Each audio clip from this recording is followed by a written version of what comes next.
What's up everyone, Arctic here, and today I wanted to talk a little bit about Obliteration, give you guys an overview of how the game type works, and basically my thoughts on it now that it's been out in the wild for a few days now. Now, Obliteration is a neutral bomb game type that has been introduced for the very first time in Battlefield 4. For anyone that has followed my channel, you guys probably all know that I'm really supportive of bomb game types in tactical shooters.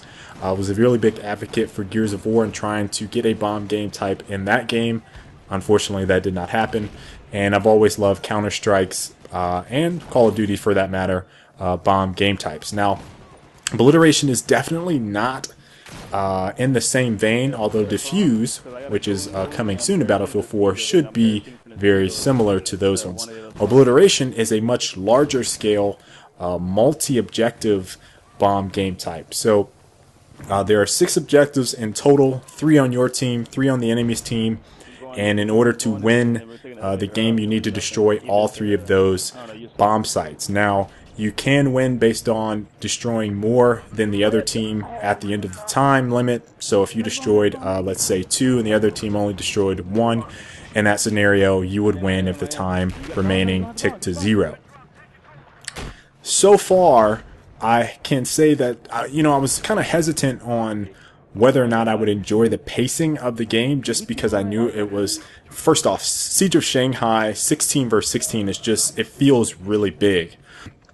You do kind of feel like you're constantly, or you can constantly be in the action. In all honesty, it plays pretty solid if you have a pretty good squad. Keeping the squad point of view in mind, this is very, very teamwork heavy. In order to get to bomb sites, you're going to either have to huff it on foot, which is highly improbable, unlikely, would not advise it at all, because you can't be stealthy, or get into a vehicle or have one of your teammates, even sometimes non-squad teammates, hop into their vehicle and have them drive you to a site. Otherwise, you're just a sitting duck. The bomb is always shown on screen, whether or not you're holding it, or if it's just sitting neutral on the map, that bomb is always appearing. So you want to make sure that you have some wheels when you're trying to go blow up a bomb site. Defending, you can defuse. I have not made it in time to a defusal, not one time yet. I have armed the bomb several times and stopped a couple defusals, but the bomb blows pretty quickly, which I was a little surprised that it was so fast, but this might be something that you can, kind of tweak in custom settings, perhaps. Now, I think if I were to critique the game type, I think that I'm kind of concerned if this is going to turn into a 32 versus 32 game mode, because it just seems like it would be chaotic with one bomb on screen. I mean, you just have to be completely annihilating the other team in order to get a capture with that many players on the game. Now, obviously, I'm just talking hypothetically, but I feel like it just wouldn't work in a very, very large scale game mode. Now, if there were multi-bombs, so there was more than one, that kind of seems like it would present a better scenario for both playing like a defense and then trying to be an offensive player, whether that be multi-bomb, and the numbers being 2 or 3 or maybe even more.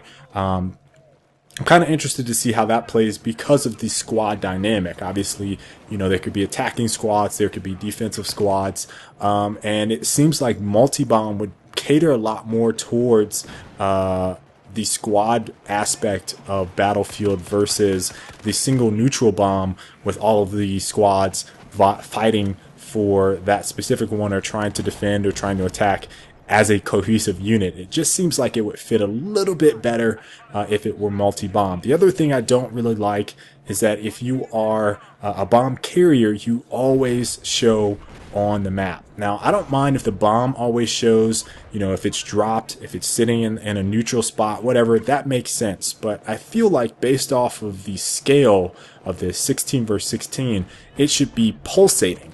And what I mean by that is, every 3 seconds or something like that, the bomb carrier is ticking. So that way, if you're trying to huff it on foot, people won't have a pinpoint accurate location on you all the time. And that gives you a better sense of, staying alive if you're an infantry unit and you don't roll up on a tank and you're just trying to fight around buildings and stay in cover a little bit and just have a surviving chance at blowing up a bomb site.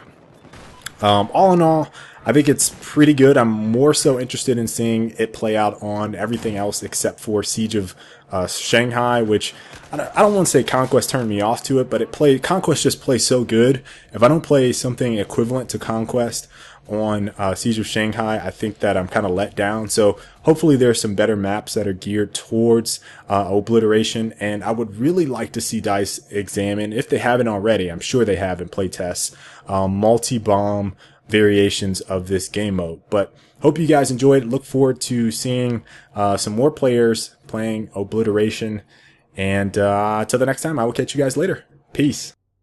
If you guys enjoyed this video, make sure to give it a like and be sure to subscribe for future Battlefield videos on my channel. Catch you later.